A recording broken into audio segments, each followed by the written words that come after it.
Salut les plantes addicts, aujourd'hui on va parler terreau. En fait j'aimerais bien vous expliquer comment lire ou décrypter une étiquette de composition de terreau. Parce que c'est vrai que quand moi j'étais une plante killeuse, c'était du charabia pour moi, vraiment, enfin en même temps je lisais même pas en fait. Et plus je me suis intéressée aux besoins de mes plantes et plus j'ai commencé à essayer de lire ce qu'il y avait sur les sacs. Mais voilà quoi, c'est un peu compliqué quand même quand on ne connaît pas grand chose. Voilà, donc c'est pour ça que je voulais faire cette vidéo. Avant de commencer à essayer de comprendre une étiquette, il faut déjà savoir faire la différence entre un terreau et un substrat. Donc un terreau, qu'est-ce que c'est? En fait, c'est juste de la matière composée de déchets végétaux qui sont en décomposition.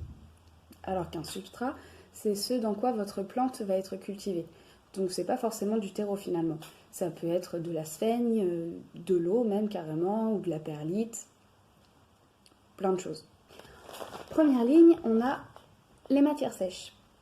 En fait, ce sont juste des petits bouts de bois ou des feuilles, des trucs comme ça, qui sont mélangés dans le terreau.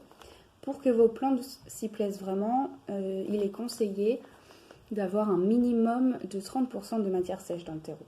Ensuite, on a les matières organiques. C'est le plus important dans votre terreau pour vos plantes d'intérieur. En fait, ce sont des matières en décomposition, comme la tourbe. En général, c'est de la tourbe dans les terreaux. Et c'est ce qui va apporter les minéraux à votre plante. D'ailleurs, la tourbe, elle a un gros niveau d'acidité. Donc si vous arrosez vos plantes avec de l'eau du robinet qui est très riche en calcaire, ça peut être pas mal parce que du coup, ça va rééquilibrer un peu le pH du terreau. Ensuite, on a le pH, donc ça, c'est l'acidité tout bêtement du terreau. Ensuite, on a la conductivité en eau. Donc ça, c'est la capacité à faire circuler l'eau dans le terreau. Donc, par exemple, si vous arrosez vos plantes par bassinage, donc par le dessous, l'eau va remonter par capillarité. Et puis, en fait, si vous avez une grande conductivité en eau, l'eau remontera plus facilement, plus rapidement en tout cas, vers les racines. Avant-dernière chose, c'est la rétention d'eau. Donc ça, c'est le pouvoir en fait tout du terreau à emmagasiner l'eau dans le terreau. Et puis, ça, en fait, ça permet de savoir si le terreau va rester plus ou moins humide pendant plus ou moins longtemps. Par exemple, il y a des plantes où il faut vraiment un terreau où il n'y a pas beaucoup de rétention d'eau. Par exemple, les ficus, en tout cas chez moi, ils détestent avoir le terreau humide en permanence. Sinon, ils crèvent, hein, tout bêtement. Et rip, mon ficus lirata.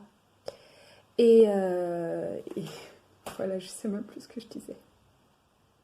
C'est pas grave. En tout cas, vous avez compris que voilà, s'il y a des plantes qui n'aiment pas avoir le terreau frais trop longtemps, il vaut mieux avoir une faible rétention d'eau dans le terreau. Et ça y est, dernière ligne, c'est le fameux NPK pour l'engrais. Alors NPK, qu'est-ce que ça veut dire? Le N, c'est pour l'azote, le P, c'est pour le phosphore, et le K, c'est pour le potassium. En fait, ce sont des nutriments primaires et qui permettent à la plante de vivre, tout bêtement. Alors, il y a aussi les oligo-éléments qui permettent à la plante de vivre, mais c'est pas noté sur mon terreau et en vrai, je crois que je l'ai jamais vu sur les étiquettes de terreau. Ou alors, j'ai jamais fait attention, je sais pas trop. Ouais, super. La nana fait une vidéo sur les terreaux et elle est pas à fond dessus, quoi.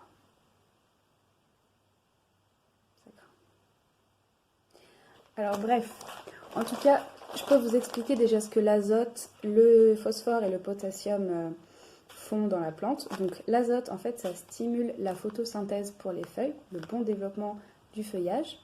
Le phosphore, lui, il joue un grand rôle dans le développement racinaire surtout et la floraison. Et puis le potassium, ça sert à la plante à être forte contre les maladies, les nuisibles. Le potassium permet aussi à la plante d'avoir des tiges beaucoup plus solides. Et le truc, bon, c'est un peu moins important dans les plantes d'intérieur, mais si par exemple vous avez un jardin avec des petits arbres fruitiers et tout, sachez que le potassium sert à la formation de fruits.